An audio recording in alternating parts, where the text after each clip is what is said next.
پاک سرزمین شاد باد۔ 6 ستمبر 1965 کی صبح 4 بجے پاکستان کا ازلی دشمن بھارت 600 ٹینک لے کر پاکستان پر چڑھ دوڑا۔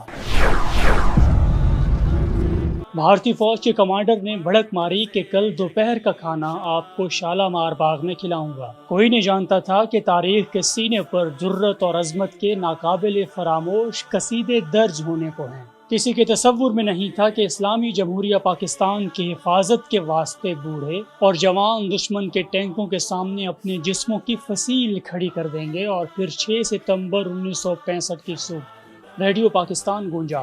یہ ریڈیو پاکستان ہے۔ صدر پاکستان محمد ایوب خان قوم سے خطاب فرمائیں گے۔ میرے عزیز ہم وطنوں، السلام علیکم۔ 10 کروڑ پاکستانیوں کے امتحان کا وقت آ پہنچا ہے۔ آج صبح سویرے ہندوستانی فوج نے پاکستان کے علاقے پر لاہور کی جانب سے حملہ کیا اور بھارتی ہوائی بیڑے نے وزیرآباد اسٹیشن پر ٹھہری ہوئی ایک مسافر گاڑی کو اپنے بزدلانہ حملے کا نشانہ بنایا۔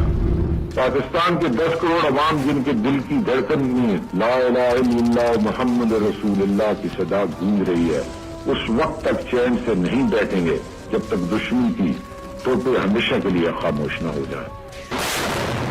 اس کے ساتھ ہی وطن کا بچہ بچہ جذبہ جہاد سے سرشار ہو گیا۔ انڈین افواج نے لاہور پر حملہ کیا، مگر بیدیاں اور واگا کے مقام پر پاک فوج نے زبردست مزاحمت کی۔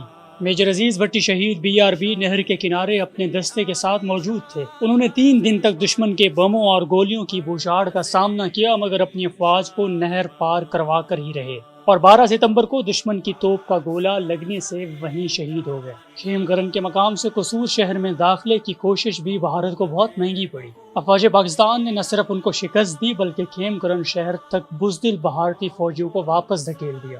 چونڈا کے مقام پر قبضے کے لیے بھارتی فوج 600 ٹینک لے کر داخل ہوئی۔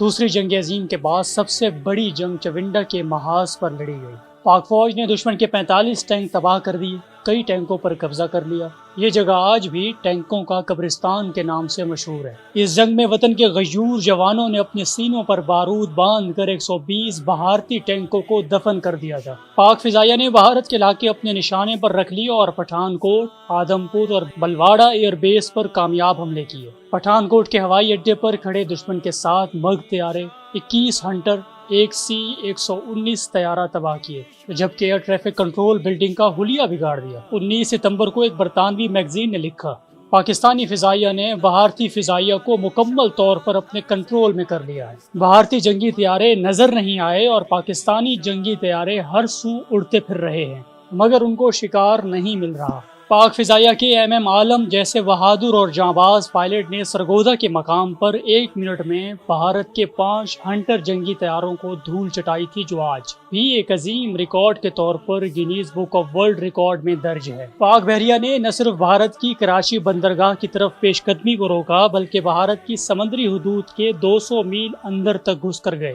اور دوارکا کے مقام پر بھارتی طیاروں اور ریڈار سسٹم کو تباہ کر دیا۔